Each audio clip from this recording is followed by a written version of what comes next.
시청자 여러분 안녕하십니까. 이제 12월 2일 아침 첫 번째 뉴스가 되겠습니다. 시청자 여러분들께서도 이제 많이 잘 아시죠? 지금 현재 여건이 완전한 딜레마에 빠져 있습니다. 법적으로 정치적으로 자기네들이 생각했던 것보다 너무나 많은 장애 요인이 많아요. 그래서 윤석열 총장을 그렇게 쉽게 찍어내려고 했는데 이것도 잘 안 되고, 그렇다 해서 추미애를 먼저 사퇴시킬 수도 없고, 많은 지금 어려움에 처해 있어요. 레임덕 우려 때문입니다. 그리고 정권을 내줄 우려 때문입니다. 그리고 공수처가 물러갈 우려 때문입니다. 따라서 이제 외길밖에 남지 않고 강수를 둘 수밖에 없다. 이제는 돌아올 수 없는 다리를 건넜다. 이런 분위기가 압도적으로 많아요. 그러면서도 여권 일각에서는 이제 속도 조절론이 나오고 있다고 합니다. 왜냐하면 윤석열 총장이 이번에 징계를 밀어붙이면 결국 자진 사퇴하고 말 것이 아니냐, 이렇게 판단했는데 윤석열 총장이 역시 특수통답게 법적으로 소송을 걸고 나오면서 자진 사퇴가 사실상 물 건너가게 됐기 때문이죠. 이래서 대통령이 이제 나서야 할 상황으로 바뀌고 있어요. 그래서 지금까지는 추미애라고 하는 꼭두각시 행동대장을 앞세워가지고 윤석열을 쳐내려고 사석작전이니 뭐 찍어내기 전략이니 많은 얘기들이 나왔었죠. 그러나 이것이 한순간에 물거품이 돼버렸어요. 이렇게 물거품이 되는데 가장 결정적인 그야말로 이 장타 홈런을 날린 것이 바로 뭐냐면 어제 있었던 행정법원의 판결이에요. 그래서 윤석열 총장이 신청한 이 직무 배제를 한 그 집행 추미애의 형사적 처분 조치에 관해서 가처분 신청을 냈는데, 가처분 신청을 바로 법원이 인용한 겁니다. 그렇기 때문에 어제 즉각적으로 윤석열 총장은 대기업에 있다가 집도 바로 옆에잖아요. 서초동. 대검 바로 옆이잖아요. 그러니까 그냥 한 30분 만에 바로 사무실에 돌아왔어요. 사무실에 돌아와서 한 일성이 바로 법치주의를 바로 세우겠다. 헌법 정신에 충실하겠다. 그리고 국민의 검찰이 되겠다. 이 세 가지 키워드를 남겨놓으면서 직무에 복귀했어요. 직무에 복귀하자마자 부재 중에 일어났던 여러 가지 일을 보고받았는데, 그 중에서 대전지검의 원전 수사에 관한 보고도 하려고 준비를 다 해놨다고 합니다. 그런데 그건 복잡하잖아요. 여러분들 잘 아시다시피. 그러다 보니까 그건 내가 오늘, 즉 내일 출근해서, 그러니까 그게 오늘이죠. 12월 2일 출근해서 보겠다. 이렇게 얘기를 했다고 알려져 있는데요. 제가 보기에는 윤석열 총장 오늘 제1호 조치로, 왜냐하면 어제 법원이 그나마 마지막 남은 법치주의의 뿌리를 다시 박아놨잖아요. 그래서 그러한 엄중한 역사적 날로 12월 1일이 기록된다. 저는 그렇게 판단하거든요. 그렇기 때문에 지금 살아있는 권력 수사의 상징은 바로 뭐냐면 월성 원자력 이 조기 폐쇄와 관련된 조작 의혹, 감찰 방해 의혹 사건이에요. 이것은 과거 조국 사태보다도 더 많은 국민들의 이 궁금증과 의혹, 그리고 불만과 분노가 지금 도사되어 있어요. 그렇기 때문에 이 상징적인 결정에 상응하는 정치적 살아있는 권력에 대한 수사의 상징성은 바로 울산 원전 수사의 이 월성 원전 수사의 즉각적인 재개에 있다, 이렇게 봅니다.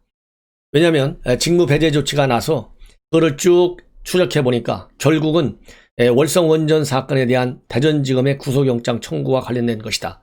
이것이 이제 직무 배제 조치가 난 이후에 알려진 얘기잖아요. 이 여러 언론의 단독 보도 취재를 통해서 밝혀졌지 않습니까?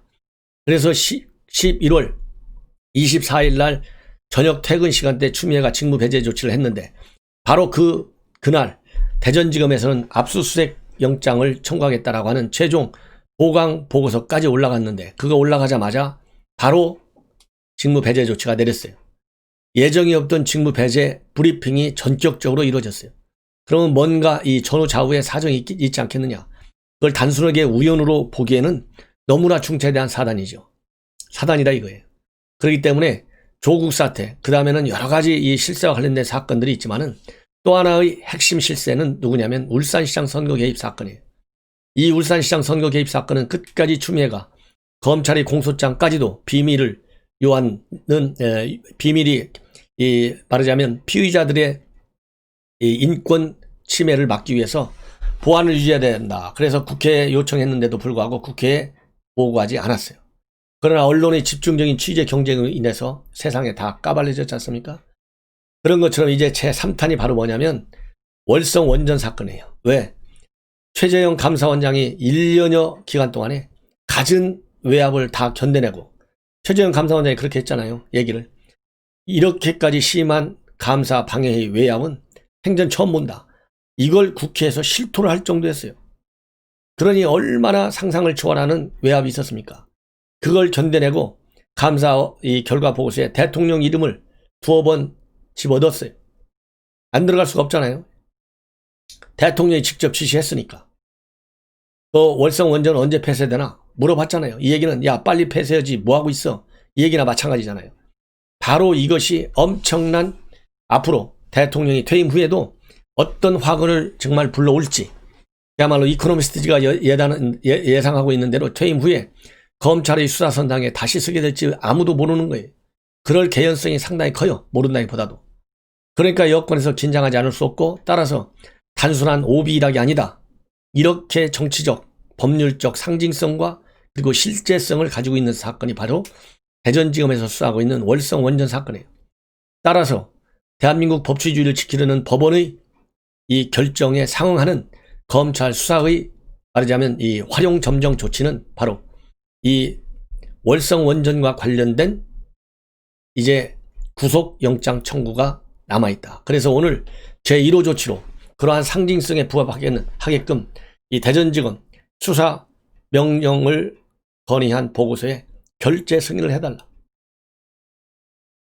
그래야만이 우리 국민들의 민심이 그나마 좀 잠잠해질 것이고 윤석열의 이 검찰총장으로서의 가치가 살아날 것이다. 이런 말씀을 드립니다. 그래서 지금 현재의 국면은 본래 윤석열만 찍어내려다가 직무집행조치를 통해서, 직무집행정지를 통해서 이게 이제 실패했잖아요. 그러다 보니까 어쩔 수 없이 밀려서, 그동안에는 우리 국민과 언론, 정치, 야권에서 뭐라고 했어요? 도대체 언제까지 숨어 있을 것이냐, 문재인 대통령이요. 이렇게 나왔는데 이제는 이 거대한 파도 밑에 결국은 문재인 대통령이 밀려서 무대 밖으로 튀쳐나오는 상황으로 지금 여권이 흔들리고 있고 밀려가고 있다. 이러다 보니까 더 이상 밀려서는 곤란하다. 더 밀리면 앞에서 제가 말씀드린 대로 지금 공수처법 12월 6일인가 9일에 통과시키려고 하고 있잖아요. 그래서 이거는 절대 밀릴 수가 없다. 그래서 강행하자. 그래서 지금 이제 오늘 중으로 차관 임명을 하고 오늘 내일 중으로 4일날 징계위를 결정하겠다는 거예요. 그런데 여기에도 지금 함정이 도사리고 있고, 대통령이 그렇게 쉽게 징계위 결정을 통해서 해임하기도 어렵다. 이런 지금 현재 이 의견들이 언론, 정계, 법 쪽에서 나오고 있어요. 그래도 가다 돌아올 수 없는 다리를 이미 건너기 때문에 할 수 있는 유일한 길은 결국은 해임밖에 없기 때문에 이 해임을 마지막 수단으로 밀고 가고 있다. 이렇게 지금 나오고 있습니다. 여권에서. 자, 그러면은 여권에서 나오고 있는 이 해임과 관련해서 왜 해임은 또 쉽지 않느냐? 이건 법률적으로, 정치적으로 두 가지 다 이유가 있어요. 법률적으로 보면 헌법상으로는 78조에 대통령은 헌법과 법률이 정하는 바에 의해서 공무원을 임명한다. 이렇게 규정되어 있잖아요. 임명권이 보장되어 있어요. 근데 문제는 뭐냐? 이 헌법에 헌법과 법률이 정하는 바에 따라서, 법률에 따라서 이렇게 되어 있거든요. 그러면 이 법률이 뭐냐면 검찰청법이 있어요. 이 검찰청법에는 검찰총장의 임기를 딱 2년으로 못 받고 있어요. 그럼 언제 검찰총장을 중간에 그만두게 할 수 있느냐? 해임할 수 있느냐? 탄핵 또는 징계 처분밖에는 없어요. 그래서 결국 징계위원회에서 징계 결정을 내리면 추미애가 그걸 대통령한테 제청해가지고 해임시키겠다라고 하는 것이 마지막 남은 여권의 지금 선택지다, 옵션이다. 그런데 징계 결정이 나더라도 그러면 법률적으로 그러고 대통령이 사인을 해도 아무 문제가 없어 보여요. 법률적으로는. 그러나 정치적인 부담이 상당히 크다 이겁니다. 왜? 이미 문재인 대통령은 본인이 노무현 정부 때 검찰 개혁을 하지 못한 것이 영원히 쌓여서 밤잠을 못 잘 정도로 참 고민스러운 헤데이크였다. 이것이 이미 다 알려져 있잖아요. 네? 제일 후회한다. 그걸 못 밀어붙인 게. 그래서 이렇게 추미애 꼭두각시를 내세워가지고 밀어붙이는 그런 상황에 몰고 가다가 지금 덜컥 구멍에 빠져 있어요. 돌아올 수 없는 다리를 건너고 있는 거예요. 그렇기 때문에 정치적 부담이 따르는 겁니다. 왜? 결국은 대통령이 XX 바가지를 다 뒤집어 쓰는 거잖아요. 추미애 무능 때문에, 추미애 무지 때문에, 추미애의 독선 때문에 이 독박을 누가 쓰게 됐느냐? 대통령이 쓰게 된 거예요. 정치적으로. 그러면 이게 대통령이 이 앞뒤가 안 맞는 사람이 된 거예요. 이미 대통령은 본인이 쓴 책을 통해서도 운명이라는 책인가요? 거기에서도 이 검찰의 독립이 굉장히 중요하고 임기제가 보장되어야 한다라고 하는 그러한 약속을 자신의 책 운명을 통해서 밝혔어요. 그래서 검찰의 정치적 중립을 위해서 마련된 중요한 제도가 검찰총장 임기제인데 임기를 지키는 것 자체가 굉장히 중요하다. 이렇게 밝힌 바 있습니다. 그렇기 때문에 정치적으로 이 약속을 위반하는 게 돼요. 거기야 뭐 문재인 대통령이 약속 위반하는 게 한두 가지가 아니잖아요. 그게 진보 좌파의 민낯이라는 것은 전 세계가 다 알아요. 대한민국 이 좌파 민주주의를 통해서. 그리고 또 하나는 뭐냐? 지금 법원에서 그리고 감찰위원회에서 징계가 잘못됐다. 직무집행 정지가 잘못됐다. 수사 의뢰도 잘못됐다. 추미애가 한 가지서부터 10가지까지는 모두 잘못됐다는 게 감찰위의 결정이고 법원에서는 심지어 인사 전행까지 문제 삼고 있어요.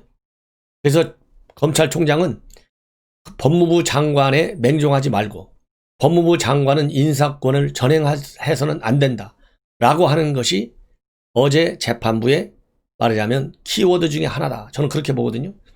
그렇기 때문에 이런 상황에서 그야말로 명색이 그래도 사법시험에 합격한 변호사잖아요. 문재인 대통령도 결국은. 이렇게 법조인이 그야말로 법률적 의무사항을 무시하고 밀어붙인 데 따라서 그렇게 윤석열 총장이 직무로 복귀까지 시킨 법원의 결정에도 불구하고 정치적인 이유로 잘랐다는 데 대한 국민의 분노와 반발이 심상치 않을 것이다 라고 하는데 또 다른 위기의식을 가지고 있다. 이런 말씀을 드립니다. 그래서 이러지도 못하고 저러지도 못하는데 이미 돌아올 수 없는 다리를 건너갔기 때문에 결국은 징계 하나밖에는 없다. 그래서 앞에 얘기한 대로 이 검찰청법 그것이 지금 발목을 붙잡고 있고요. 또 하나 뭐냐면 검사징계법 7조의 4가 있습니다. 지금 윤석열 총장은 징계를 받고 있는 중이잖아요. 징계 상태에 있어요. 징계 상태. 왜? 징계 상태에 있기 때문에 직무는 복귀했지만 징계의 선상에 놓여서 징계위원회가 4일날 열려요.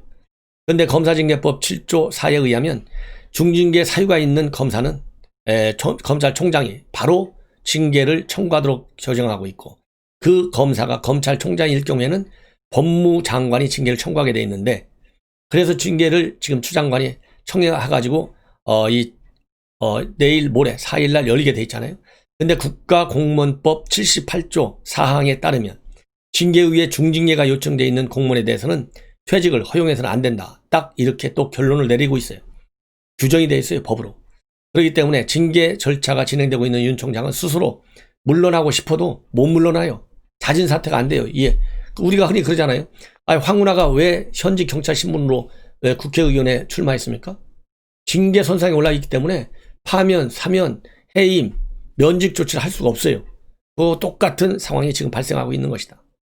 그래서 결국 윤 총장이 스스로 오늘이나 내일이라도 사퇴하게 하려면 추미애가 징계 청구를 철회해야 되는데 지금 윤석열 총장이 징계 청구 철회한다고 지금 사퇴하게 생겼습니까? 상황이?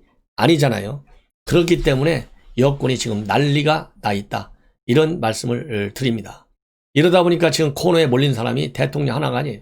이낙연 지금 말이 없어요. 말이. 제가 그랬잖아요. 이낙연 대표도 이제는 자리를 내려와야 된다. 이런 상황에 처해 있습니다. 그리고 중요한 또 한 가지 말씀을 드리겠습니다. 이번에 윤석열을 쫓아내는데 일시적으로라도 혁혁한 공을 세운 사람이 누구예요? 대검 감찰부 한동수 부장이에요. 그리고 이 한동수 부장은 조남관 권한대행한테 압수수색 한다는 것조차도 보고를 안 했어요. 그리고 이종근 대검 형사부장, 대전지검의 원전과 관련된 구속영장 청구와 관해서도 제대로 제때 정확하게 보도를 하지 않았을 가능성이 제기되고 있고, 그리고 대전지검에서 신청한 그러한 이 보고서에 관해서 조치를 내리지 않은, 그래서 대전지검의 구속영장이 지금 진행되지 않고 있는 상황이에요. 이러다 보니까 대검 2인자였던 조남관도 사실 부끄럽고 창피하고 패싱을 당한 거나 마찬가지지 않습니까? 그래서 이 조남관, 이 대검 차장이, 지금 이제 권한대행은 벗어났죠. 대검 차장이 역습을 감찰부에 가하고 있습니다. 역수사를 강행하고 있어요. 이것은 조선일보에서 단독 보도한 내용입니다. 중앙일보, 동아일보하고 두 군데서 단독 보도를 했어요. 그래서 감찰부에 대한 즉각적인 감찰이 바로 어제부터 시행이 되고 있다. 그래서 감찰부 조사를 대검에 있는 인권정책관실에서 대대적으로 3개 담당관실 전원을 투입하는 사상 초유의 지금 역감찰이 진행되고 있다. 이렇게 알려지고 있습니다. 그래서 조사 대상은 감찰부의 각종 법령과 절차 위반, 감찰 대상자에 대한 인권 침해인 것으로 전해지고 있어요. 이 감찰 대상자에 대한 인권 침해, 윤석열 총장에 대한 인권 침해도 당연히 들어간다. 그래서 이렇게 이러한 조남관의 지시는 사실상 법원에서 가처분 신청이 인용되기 전에 이미 내려졌는데, 이렇게까지 한 것은 여러분들 잘 아시다시피 조남관 차장이 이번에 굉장히 중요한 결정을 했잖아요. 바로 추미애한테 직무 정지 조치를 철회해달라, 이런 요구를 했지 않습니까? 그런 것처럼 지금 대검 감찰부에 대한 일선 검사들의 감사 조사 요구를 반영한 것으로 그렇게 알려지고 있어요. 그래서 여러분들 아시다시피 이 한동수 이 감찰부장이 누구냐면 조국이 장관 떠나기 바로 직전에 마지막으로 한 인사가 바로 대검 이 감찰부장이에요. 이 진보 좌파 성향의 이 판사로 옛날에 알려졌었죠. 그러다가 이제 감찰부장으로 올라가 있어요, 지금. 그래서 이 대검 이 감찰부장, 시민단체가 이 추미애하고 심재철, 박은정 직권남용 사건이 수사 중에 있는데요. 이게 이번 감찰 결과에서 이 한동수 불법 사항이 벌어지면 또 시민단체에서 지금 추미애, 심재철, 박은정 고발하듯이 반드시 직권남용으로 고발 조치가 될 것이고 돼야만 한다. 이렇게 저는 생각을 합니다. 예.